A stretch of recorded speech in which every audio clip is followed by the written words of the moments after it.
Պարոն Մանուկյան, գլուխդ պատով տվել ես դու, այլևս մի մտցրու, լսի, եթե ձեր ամեն սուտ խոսալու ժամանակ ասեի գլուխդ պատով տված նախադասությունը գլուխ չեր մնա, ես ձեզ խնդրում եմ, տես, գալիս խոսում ես, ասում ես ներողություն չեք ուզում, խնդրեք, ասենք, ասել եմ, դուք շատ բաների չեմպիոն եք, նաև վիրավորանքներ և իրավիճակը լարելու չեմպիոն եք, ելույթ ես ունենում, մարդը արձագանքում ասում է գլուխդ պատով ես տվել դու, ես էլ ասում գլուխդ պատով տվել ես դու, տեսնում ենք արդեն, իմիջայլոց, մի սպառնում ես ինձ, դե հետով ասեց հա, գլուխները պատով եք տալիս, բոլորըդ, ով որ կարա իրան թույլ տա սպառնի,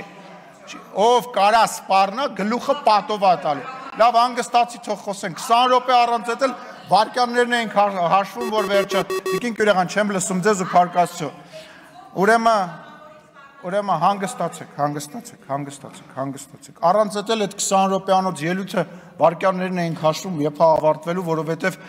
ասենք, ավելի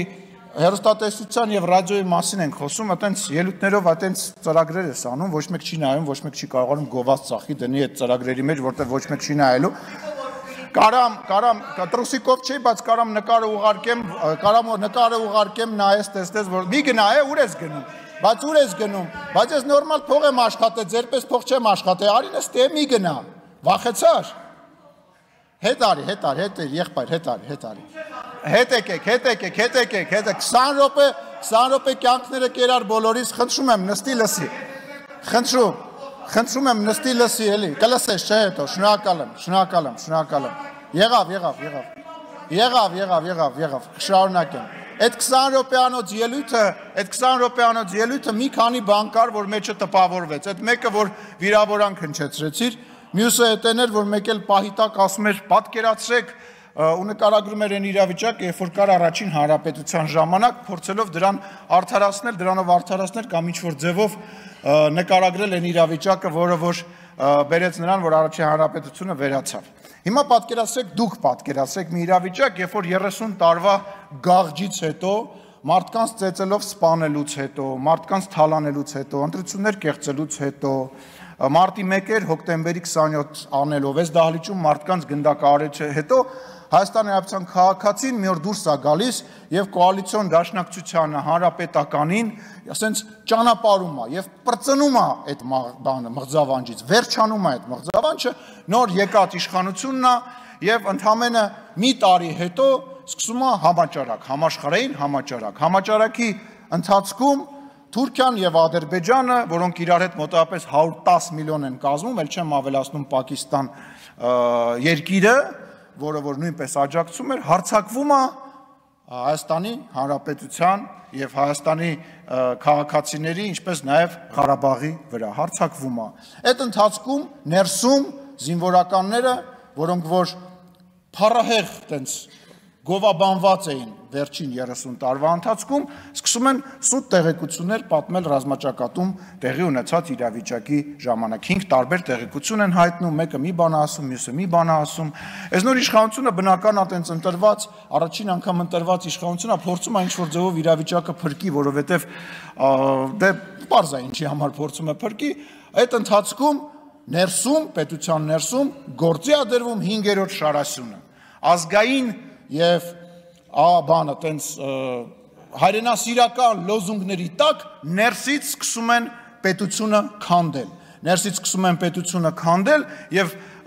փորձում են այնպիսի իրավիճակ ստեղծեն, որ պետականությունը որպես այդպեսին վերանա, որպեսի մի չգիտեմ զինվորական խումբ զավթի իշխանությունը եւ Հայաստանի Հանրապետությունը ունենա այն ճակատագիրը ինչ ունեցավ 1920 թվականին, օրինակ։ Տենց իրավիճակում։ Դրանից հետո Փառք Աստծո Հայաստանի Հանրապետության իմաստուն ժողովուրդը, չնայելով այն բանին, որ աչ ու ձախ բոլորին ասում էին դավաճան, որ 4000 զոհը վերածում էին 5000-ի, մեկ 7000-ի, բոլորին մեղադրում էին այն բանի մեջ, որ իշխանությանը մեղադրում են այն բանի մեջ, որ այդ զոհերը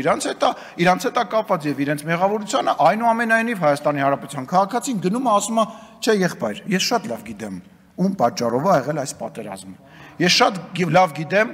ինչի հետևանքով ա եղել այս պատերազմը եւ նորից քվեարկում է գործող իշխանության համար այդտեղ բոլոր պլանները քանդվում են հետո նորից գործի ադրվում պլան B-ն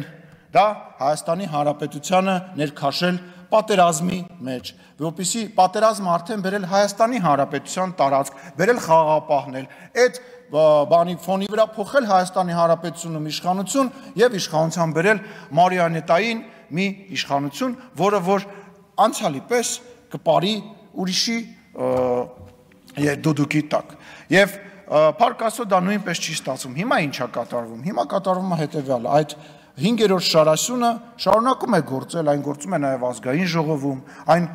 փարոսիկների պես համահունչ աշխատում է հակառակորդի հետ մեկ-մեկ ռուսերեն լեզվով ինչպես նաև օրինակ ես ենթադրում եմ որ ինչ որ դրվագներ որը որ քիչ առաջ հնչում էր ռուսերեն լեզվով է եկել այդ դրվագներ եւ թարգմանվել եւ գեղեցիկ հայերենով փորձ է արվել ներկայացվել դրա համար գիտեք ինչ տեքստը պետք է ինչ որ ձևով բռնի մարդուն դրա համար երբ որ լավ չես թարգմանում այդ տեքստը ասենք Google Translate-ով ես թարգմանում կամ լավ չես տիրապետում այսինքն մի հատ այդ 20 րոպեանոց անիմաստ տեքստերից է ստացվում, որը որևիցե բանի չի բերում։ Իսկ դուք իշխանություն չեք ուզում վերցնեք, ընդդիմությունը չի ուզում իշխանություն վերցնի, եւ դրա ապացույցները շատ են։ Ենթադրենք, եթե ուզում եք իշխանություն վերցնեիք, ինչեր պետք Վազգեն Մանուկյանին բերել։ Երբ որ մեզ ասում եք աթոռից կարճած, բայց եթե այդ աթոռը տենց լավն է, 2020 թվականի ավարտին այդ աթոռը տենց լավն էր, ինչի ոչ մեկ չհամարձակվեց այդ աթոռը վերցնի։ Վազգեն Մանուկյանին բերեցիք։ Որովհետև այդ իշխանությունը դուք չէիք ուզում վերցնեիք 2020 թվականից հետո իշխանությունը փողոցում գցած էր դուք չվերցրեցիք այդ իշխանությունը որովհետև պետք չէր պատասխանատվություն էր հետո էլ չուզեցաք վերցնեք որ դրա համար բերեցիք կանադայի քաղաքացուն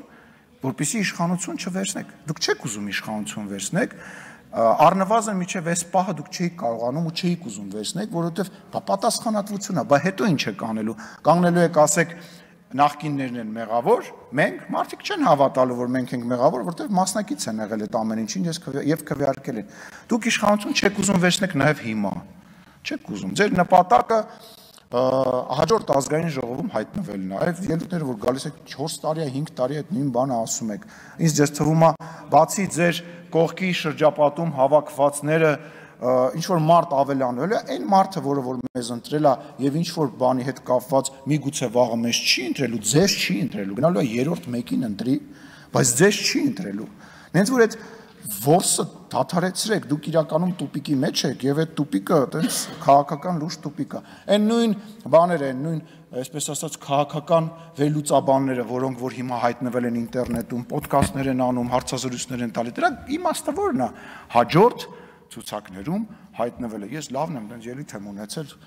այսօրվա իշխանությանը քննադատել եմ, ինձ էլ վերսեք։ Հիմա հարգելի քաղաքացիներ, մրցույթը սկսված է։ Ով կհայտնվի ընդդիմության հաջորդ ցուցակներում եւ այն ամեն ինչ որ դուք տեսնում եք հեռուստատեսությամբ, ինտերնետով եւ մնացած տեղով ուղղակի առաջարկ է։ Մարդը գալիս է առաջարկում, տեսեք, ես կարամ այսիշ բանը ասեմ իշխանությանը եւ ինձ էլ վերսեք ձեր ցուցակ։ Խնդրեմ, շարունակեք ձեր մրցույթը։ Ես վստահ եմ, որ շատ մարդիկ այլևս հաջորդ ազգային ժողովում այստեղ չեն լինելու, ինչ որ նոր մարդիկ կհայտնվեն եւ դա նորմալ է ժողովրդավար իշխանության պարագայում։ Այնուամենայնիվ ինչ վերաբերում է դաշնակցության, ասում էր դաշնակցությանը փակել, ինչ որ սես բաներ խոսում, այն ինչ որ անում է դաշնակցության հայաստանյան այն կազմը, որը որ այսօր կա նաև Հայաստանում դաշնակցության փակման գործում չի արել որևիցե մեկը։ Այն ոնց որ դուք վարկաբեկել եք ու վարկաբեկում եք դաշնակցությանը, ոչ մեկ չի արել։ Դուք հայտնվել եք դաշնակցականները ազգային ժողովում, ուղղակի այդ պատերազմից հետո Հայաստան դաշինքի ֆորմատով Ռոբերտ Քոչարյանի դրամաբանությանը մեր ձեր կազմը, ձեր մասնակցությունը գնալով իշնում էր եւ էլի իշնելու է ու դուք էլ դա լավ գիտեք, դա խայտարակություն է, շատ վատ է, դա իրոք տխրելու առիթ է, որովհետեւ մարդել 130 տարի քաղաքական դաշտում լինի ու գնալով իրան կորցնի։ Այնուամենայնիվ խնդիր ունեք եւ հաջորդ գումարման մեջ բնական է, որ այդքան ներկայություն չեք ունենալու, չգիտեմ ընդհանրապես կունենաք թե չեք ունենա, բայց վերադառնալով թեմային ես մի հարց ունեմ, էլի ձեզ հարգելի մեր հյուր լսում եք։ Բարև ձեզ, պարոն Հակոբյան։ Պարոն Հակոբյան, ոնց է ստացվում, որ որոշ հեռուստաալիքներ կարողանում են ցույց տալ նորագույն ֆիլմեր, այսինքն ես գիտեմ ոնց է ստացվում, բայց դրա դեմը պետք է առնել։ Տեսեք, արդարությունից եւ օրենքից խոսացող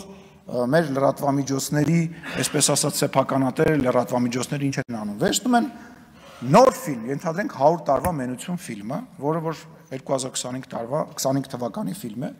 ինչ որ երրորդական կազմակերպության հետ պայմանագիր են կնքում եւ որ իբր իրենք գնել են այդ ֆիլմը այդ կազմակերպությունից եւ առանց իրավունքները ունենալու ցույց են տալիս։ Ես ուզում եմ հասկանալ, ինչքան է տևելու այդ պիրատությունը այս արդար ընդդիմադիր հեռուստաալիքների կողմից։ Կրկնում եմ, պիրատությունը, գողությունը, արդար լուրեր տվող TV5, Երկիր մեդիա եւ այլ հեռուստաալիքների կողմից։ Ինչքան է այդ հանցագործությունը շարունակվելու եւ թոս փչոցին։ Իսկ ասելու շատ բան կա, վստահ եմ դուք էլ ինձ առիթները կտաք։ Շնորհակալություն։